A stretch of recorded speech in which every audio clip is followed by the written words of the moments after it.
Ever been in the middle of something important and suddenly your connection just drops? Or maybe you've heard that weird, annoying buzz coming from your speakers for no good reason.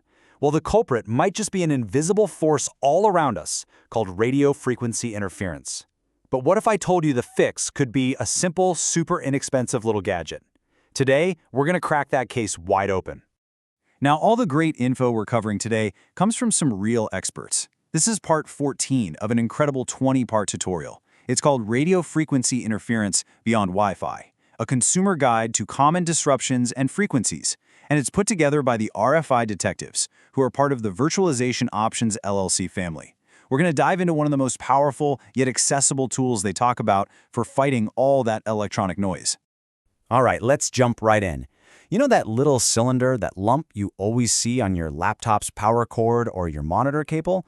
You've probably seen it 1,000 times and just figured, it's just part of the design. Well, turns out it's not just for looks. It's actually a tiny but mighty warrior in the war against electronic interference. Seriously, what if that little lump could fix some of your most maddening tech headaches? I'm talking about the garage door that only opens when it feels like it, or the hum that ruins your movie night. What if the solution was just a few bucks and a simple click away? Well, that little hero has a name. It's called a ferrite bead, or sometimes a ferrite filter. And yeah, it's small, but it is an absolute giant in the world of electronics. So today, we're going to pull back the curtain on this little component and show you exactly how to use its power. So how in the world does this little plastic cylinder work its magic? It's not magic at all. It's just some really, really cool physics. Think of it like a bouncer at a very exclusive club, that is your electronic device. It lets the good stuff, your power, your data, right on through. But the troublemakers, that unwanted electronic noise, it stops them cold right at the door. And here's the secret sauce. It's all about the material inside. Ferrite is this special kind of ceramic, right? It's a mix of iron oxide with other metals, like manganese, zinc, or nickel. This specific recipe gives it these amazing magnetic properties, specifically an ability to just gobble up high-frequency energy, which, you guessed it, is exactly what RFI is. The whole process is actually beautiful in its simplicity. So you've got this unwanted interference, this noise, traveling right down the cable along with your good signal. When the cable passes through the ferrite, those magnetic properties essentially just grab onto that interference and convert it into a tiny, completely harmless bit of heat. The clean signal just keeps on going, totally untouched.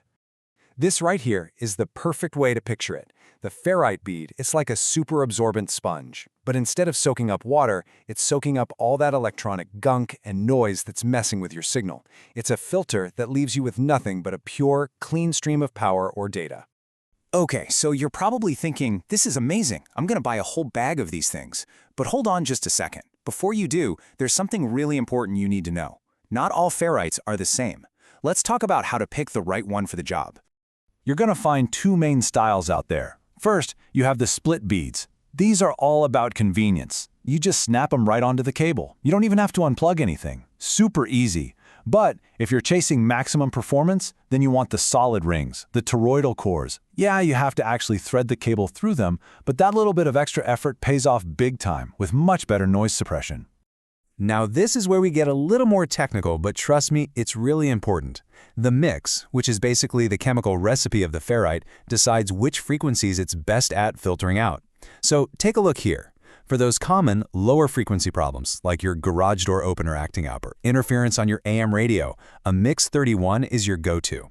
If you're dealing with higher frequency noise, maybe in the UHF band, then a Mix 43 is what you need. The big takeaway is you gotta match the mix to your specific problem. All right, that's enough theory. Let's get practical. Now that we know what these are and how they work, let's talk about where you can actually put them in your home to solve some real-world headaches. So, where do you start looking? Think about the usual suspects. That baby monitor that seems to make every other device go haywire? Snap a ferrite on its power cord. That finicky garage door opener? Put one on its power and control cables. And oh, if you're into home theater, putting these on your interconnects cables can be a total game changer for getting rid of that annoying hum and buzz. Let's walk through a classic scenario. You just set up a brand new baby monitor, and suddenly your cordless phone has a ton of static. Or maybe your Wi-Fi keeps dropping. The connection? That baby monitor is probably blasting out RFI from its own power cord, and that cord is acting like an antenna, messing with everything else around it. And the solution is beautifully simple. You just take the right ferrite bead, clamp it onto the monitor's power cable, and here's the key. Get it as close to the monitor itself as you possibly can.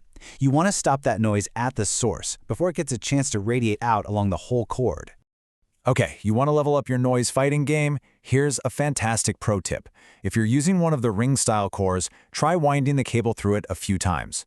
Every single loop you make actually multiplies the filtering effect. It's a simple trick that can make a huge difference, turning a good fix into an absolutely great one.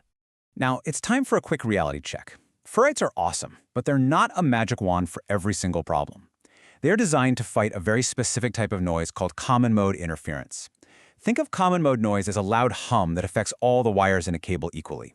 Ferrites are brilliant at shutting that down. But they're not so great against something called differential mode interference, which is more like noise that's mixed in with the actual signal. It's a subtle difference, but an important one. And this is why, as the source material really points out, ferrite filters are a powerful tool in your toolbox, but they shouldn't be the only one. For the really tough, stubborn RFI problems, you'll get the best results by combining ferrites with other strategies, like using shielded cables and making sure everything is grounded properly. Think of ferrites as your fantastic first line of defense. So the next time you see that little lump on a power cord, you'll know it's secret. But more importantly, you now know how to use that secret yourself. So I'll leave you with this question. Take a look around your own space. That buzzing speaker, that glitchy remote. What hidden interference could you finally silence today?